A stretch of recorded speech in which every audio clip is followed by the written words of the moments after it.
பிரபஞ்ச சக்தி யாருக்கு கிடைக்கும்? ரொம்ப அற்புதமான ஒரு விஷயந்தான் இது. வாழ்க்கையில ஒவ்வொரு மனிதனும் தெரிந்து கொள்ளக்கூடிய ஒரு விஷயந்தான் இது. பிரபஞ்ச சக்தி யாருக்கு கிடைக்கும் என்றால், இந்த பிரபஞ்சத்தினுடைய நன்மைக்காக யார் வாழ்கின்றார்களோ அவர்களுக்கு மட்டுமே இந்த பிரபஞ்சத்தின் சக்தி கிடைக்கும் என்பது உண்மை. அப்படி இல்லாத போது இந்த பிரபஞ்சத்தின் சக்தி கிடைக்காது. சுயநலமாக தான் மட்டும் வாழ வேண்டும் என்று நினைத்து எவரெல்லாம் வாழ்கிறார்களோ அவர்களுக்கு இந்த பிரபஞ்சத்தின் சக்தி கிடைக்காது. இந்த பிரபஞ்சத்தின் நன்மைக்காக யார் வாழ்கின்றார்களோ அவர்களுக்கு இந்த பிரபஞ்சத்தின் சக்தி கிடைக்கும். பிரபஞ்சத்தின் சக்தி ஒரு மனிதனுக்கு கிடைத்துவிட்டால் இந்த பிரபஞ்சத்தை கட்டுப்படுத்தும் சக்தி அந்த மனிதனுக்கு வந்துவிடும். ஆனால் சராசரியான மனிதனுக்கு அந்த சக்தி அவ்வளவு எளிதில் எட்டிவிடாது. அது எட்டாக்கணியாகத்தான் இருக்கும். ஆகையால் எப்பொழுதுமே இந்த பிரபஞ்சத்தின் நன்மைக்காக ஒவ்வொருவரும் உழைத்தால், பாடுபட்டால் ஒவ்வொருவரும் இந்த பிரபஞ்சத்தின் சக்தியை அடைய முடியும் என்பதுதான் உண்மை. மனிதன் பிறந்தோம், வளர்ந்தோம், இறந்தோம் என்று வாழ்வதில் எந்த விதமான அர்த்தமும் கிடையாது. ஆடம்பரம் மனித வாழ்க்கைக்கு முக்கியமா என்றால் அது முக்கியம் கிடையாது. இந்த உலகில் உயர்ந்த மனிதனாக ஆக வேண்டும் என்றால் எளிமைதான் ஒரு மனிதனை உயர்ந்த மனிதனாக மாற்றுகின்றது. ஆடம்பரம் என்பது அது தன்னைத்தானே பெருமைப்படுத்திக் கொள்வதற்காக செய்வது. ஆடம்பரம் என்பது ஒரு மனிதனுக்கு ஆணவத்தை உருவாக்குகின்றது.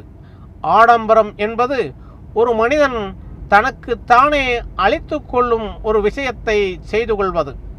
எளிமையாக வாழ்ந்து அழிந்தவர்களை விட ஆடம்பரமாக வாழ்ந்து அழிந்தவர்கள்தான் இந்த உலகத்தில் அதிகமாக இருந்திருக்கிறார்கள். ஆகையால் இந்த பிரபஞ்சத்தின் சக்தி ஒரு மனிதனுக்கு கிடைக்க வேண்டுமென்றால் மனிதன் எப்பொழுதும் எளிமையாக இருக்க வேண்டும். எத்தனை செல்வம் ஈட்டினாலும் அந்த செல்வம் பிரபஞ்சத்தின் சக்தியை கொடுக்குமா என்றால் நிச்சயமாக கொடுக்காது. பிரபஞ்சத்தின் சக்தி வேறு, செல்வத்தின் சக்தி வேறு. செல்வம் மனிதனுடைய ஆடம்பர தேவைகளுக்குத்தான் பயன்படுகிறதே ஒழிய இந்த செல்வத்தை வைத்து பிரபஞ்சத்தின் சக்தியை உருவாக்க முடியும் என்று நினைத்தால் அது நிச்சயமாக முடியாது. வாழ்க்கையில் எப்பொழுதுமே இந்த பிரபஞ்சத்தின் சக்தியை அடைய வேண்டும் என்றால் எப்பொழுதும் மனிதன் எளிமையாக இருக்க வேண்டும். எல்லோருடனும் அன்பு காட்ட வேண்டும். கருணையுடன் இருக்க வேண்டும். அதே நேரத்தில் வள்ளல் தன்மையுடன் இருக்க வேண்டும்.